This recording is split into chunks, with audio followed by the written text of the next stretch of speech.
Hello friends, ओम श्री गणेशाय नमः। जय माता दी। आप सभी का स्वागत है आपके अपने यूट्यूब चैनल पर। फ्रेंड्स, आज हम आपको इस वीडियो में बताने जा रहे हैं तो नवरात्रि के 5वें दिन 5वीं महाविद्या शक्ति माँ छिन्नमस्ता की पौराणिक कथा और महत्व के बारे में। फ्रेंड्स, वीडियो शुरू करने से पहले आपसे रिक्वेस्ट है, अगर आप हमारे चैनल पर नए हैं और आपने अभी तक चैनल को सब्सक्राइब नहीं किया है तो प्लीज़ सब्सक्राइब कीजिएगा चैनल को। साथ ही प्रेस कीजिएगा बेल आइकन को, जिससे नए वीडियो से रिलेटेड नोटिफिकेशन आपको तुरंत प्राप्त हो सके। और वीडियो पसंद आने पर वीडियो को लाइक और शेयर ज़रूर कीजिएगा, ताकि सभी भक्तों को इस वीडियो का लाभ प्राप्त हो सके। और कमेंट बॉक्स में जय माता दी जरूर लिखिएगा। फ्रेंड्स, अब आइए प्रारंभ करें माँ छिन्नमस्ता की पौराणिक व्रत कथा।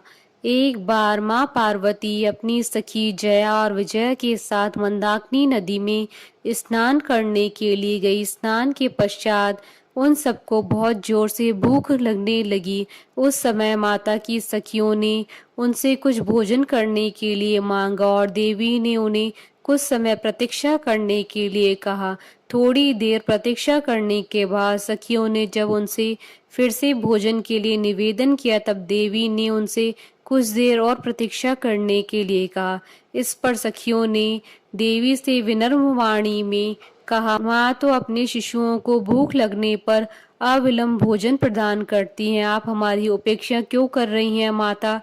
अपनी सखियों की मधुर वचन सुनकर दयामय देवी ने खड़क से अपना ही सर काट दिया और कटा हुआ सिर देवी के बाईं हाथ में आ गिरा और उनके धड़ से रक्त की 3 धाराएं बहने लगी। उन्होंने 2 धाराओं को अपनी दोनों सखियों की ओर प्रवाहित कर दिया, जिसे पीते ही दोनों प्रसन्न होने लगी। तीसरी धारा स्वयं जगदम्बा के मुख में आकर गिरी। तीनों ही वह रक्त पीने लगी। जगदम्बा ने स्वयं अपना ही रक्त पी लिया था तो उनका स्वभाव और उग्र हो गया। पूरे देव मंडल में त्राही त्राही मच गई। देवी का यह उग्र स्वरूप देखकर देवगण भय से कांपने लगे। उन्हें भय हुआ कि कहीं अम्बा फिर से काली का रूप लेकर पूरी सृष्टि के विनाश पर न उतारू हो जाए। आखिरकार महादेव जी समस्या के समाधान के लिए आगे आए। उन्होंने कम्बत शिव का रूप धारण किया और देवी के प्रचंड स्वरूप को शांत किया। शिव जी के आग्रह को जगदम्बा टाल नहीं पाई और पार्वती के रूप में लौटी। तभी से देवी छिन्नमस्ता के नाम से प्रसिद्ध हुई। इस रूप में माता दूसरे की भूख को शांत करने के लिए अपने ही सर को काट देती है। यह इस बात का प्रमाण है कि माँ के भीतर परोपकार और त्याग की भावना बहुत ज्यादा है। माता अपने सिर को काटने के पश्चात भी जीवित है, या अपने आप में ही पूर्ण अंतर्मुखी साधना का संकेत है। जब कोई साधक अंतर्मुखी हो जाता है तो वह शरीर की सीमाओं से उठ जाता है, वह शरीर से परे हो जाता है, वह अपने दिव्य स्वरूप को अनुभव करने लगता है। जगत में स्त्री का रूप धारण करके महामाया हमेशा भावों के केंद्र में रहती है। माँ, पत्नी, बेटी, बहन के रूप में जैसे वो जीवन में हर क्षण हर स्थिति में है, ठीक उसी तरह से वो धरती पर हर तरफ अलग अलग स्वरूप में मौजूद है। माँ छिन्नमस्ता का स्वरूप उग्र है। यह देवी का वह स्वरूप है जब पूरी सृष्टि से दुष्टों का विनाश करती जा रही थी। त्रिनेत्रधारी माता का कंठ सर्पमाला और मुंडमाला से शोभित है। खुले बाल, जिह्वा भार आभूषणों से सजी माँ नग्न अवस्था में है। सभी दिशाएं ही उनका वस्त्र है। दाएं हाथ में खड़क और बाएं हाथ में अपना कटा हुआ मस्तक है। कटे हुए धड़ से रक्त की 3 धाराएं फूटती हैं। दोनों ओर उनकी सखियां जया और विजय खड़ी हैं, जिन्हें वह रक्तपान करा रही हैं। स्वयं भी रक्तपान कर रही हैं। पैरों के नीचे कमल पुष्प पर एक स्त्री पुरुष युग्र ही दिख जाते हैं। यह प्रतीक है कि माता के लिए अपनी संतान की रक्षा कितनी महत्वपूर्ण है। वह अपना मस्तक काट सकती हैं, उन्हें अपना रक्त पिला सकती हैं। पैरों के नीचे स्त्री पुरुष युगल का प्रतीक है कि कामेच्छा का बलपूर्वक दमन करना चाहिए। इस भयानक स्वरूप में अत्यधिक कामनाओं और मनोरथों से आत्मनियंत्रण के सिद्धांतों का प्रतिनिधित्व करती हैं। देवी छिन्नमस्ता का घनिष्ठ संबंध कुंडलिनी नामक प्राकृतिक ऊर्जा या मानव शरीर में छुपी हुई एक प्राकृतिक शक्ति से है।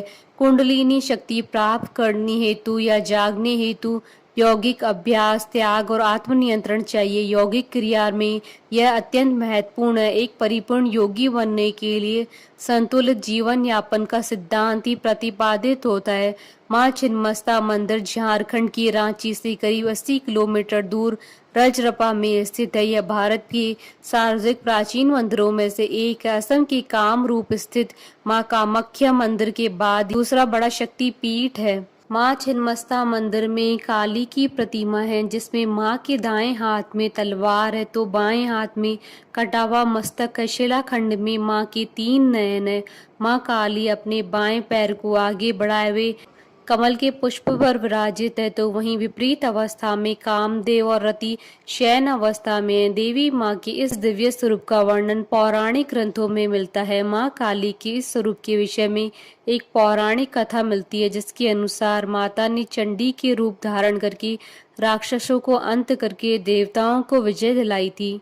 कहते हैं कि तब माँ की सहायता करने वाली योगिनियों सखी की रक्त पिपासा शांत नहीं हुई, जिसके बाद माँ ने उनकी पिपासा शांत करने के लिए अपना मस्तक काट दिया और अपने रक्त से उनकी पिपासा को शांत किया। तब से माँ की इस स्वरूप को छिन्नमस्ता के नाम से जाना जाता है। माँ का यह स्वरूप दुष्टों के लिए भयंकर और संहारक है, तो अपने भक्तों के लिए माँ दयालु है।